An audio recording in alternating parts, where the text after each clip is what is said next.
Well, hello, retail traders. This is Washboardjim, the sneaky snake trading strategy, where I talk about chart patterns, moving averages, and being in the now. And right now, I want to talk about Tesla and what I think into 2024. Tesla's got the Model Y, so they do plan on refurbishing it up a little bit, making it a little bit prettier on the inside. The Model Y, it's going to be a good-looking car, I think. Good looking car for a small mid-sized car, and I think a lot of people are really going to like this car. They're building a new plant, or they're going to refurbish the plant in China. Tesla planning to roll out updated Model Y from China plant, the report says, and that's going to be great news in mid-2024.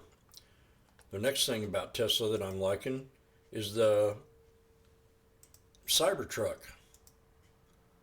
Rumor says that the orders coming out on this truck since it's been previewed, 10,000 a day. Cybertruck is more of I don't know. Say I got a Cybertruck, and they're probably going to be boasting, bragging about for the elites. Everybody's going to have a Cybertruck. Not everybody, but it's going to be a showcase for them. It's going to be a collection item for a lot of people.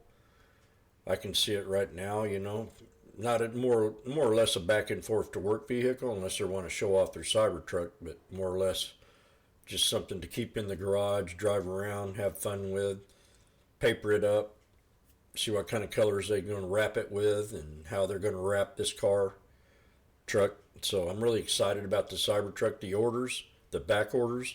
If you got your order in early, congratulations. If you didn't, you're going to have a long wait probably to get your automobile. And they're going to be sold out probably real soon. But they're going to have to really start putting them out.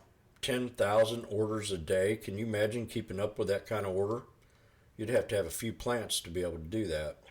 So that's going to be a really good, to me, catalyst, not maybe to CNBC or anybody else. But Tesla's gone a long way, and I think they got a long ways to go. So we're going to look at the chart. I've got just a regular old chart here with a few moving averages on it.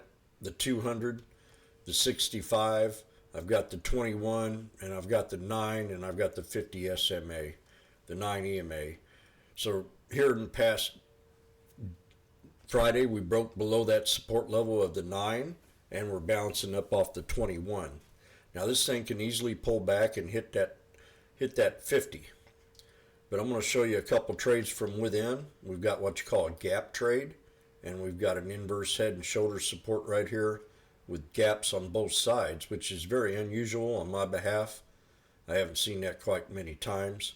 And I'm going to show you where that lower support is above this here neckline of the 1, 2, 3. And we're going to put that in here right now.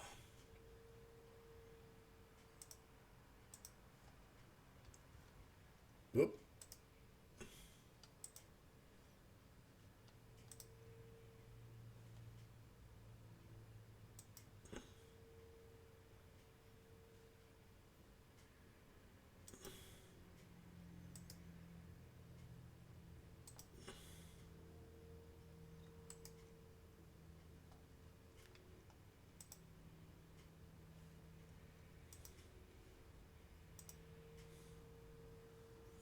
And the other trend line is going to be right in here. We got a gap.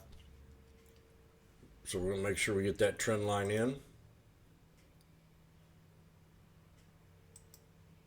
And that's going to be your low support. So if this thing gets down to around 220, you want to see that thing hold. Definitely want to see it hold above the 200. When it comes down, if it does start to pull back. Now there's a long little Darvis box right here to the right.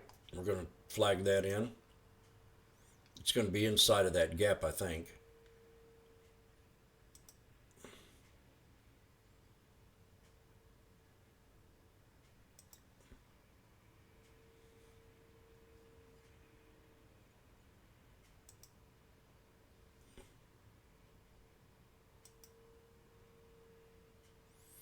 There's going to be your little Darvis box in there.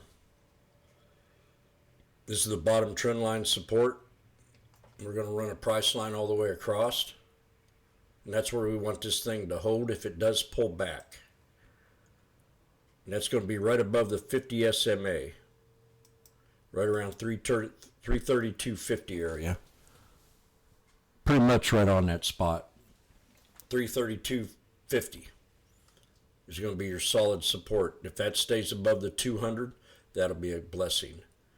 Your first support is going to be right here on top of this gap, and we're going to go ahead and draw a price line across that. That's right around 242.39. Resistance to break is going to be this here gap up in here, this shoulder line. We're going to go ahead and draw a price line right there.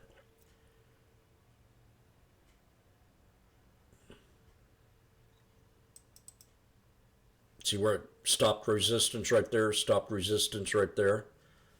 So right around the 257.89. And then your hard resistance to break will be the last high we had right here at 263.83. And run it all the way up to this head and shoulders.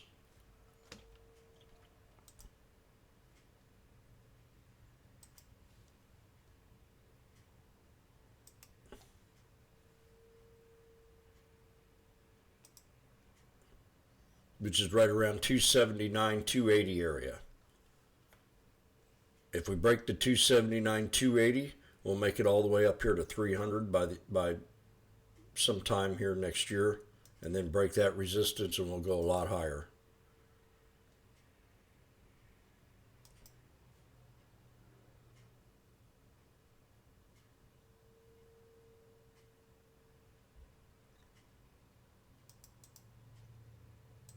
Somewhere right around 295.68 to 300.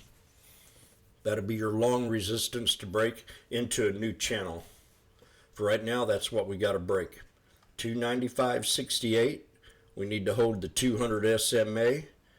That's going to act like an equilibrium in this chart for a support level, no lower than 230. Support channel is going to be 232.50 to 242.50. Holding the 50 SMA is what you want to do on this daily time frame. If we hold that 50, then we'll just stay above this Darvis box, run it up, break of resistance of 263 all the way to 280, and then the 295 mark. And that's it for Tesla. I'm really excited about this company next year, and I do believe we're going to break out past that 300 eventually, but that's going to be your hard resistance to break. If we do that, we could see probably 260 by the end of next year. If we stay in a bullish market, and if China doesn't apparently do something with Taiwan and cause a lot more friction between us and the United States. But Tesla's kind of setting up. They got plants throughout the world. I think they can go ahead and fix that problem if that issue ever come into play. But as we know, China is a great, great clientele of Tesla, and we want to keep it that way. And peace in the world into 2024. See you later, retail traders. Sneaky Snake Trading Strategy, where we talk about chart patterns, moving averages, and being in the now.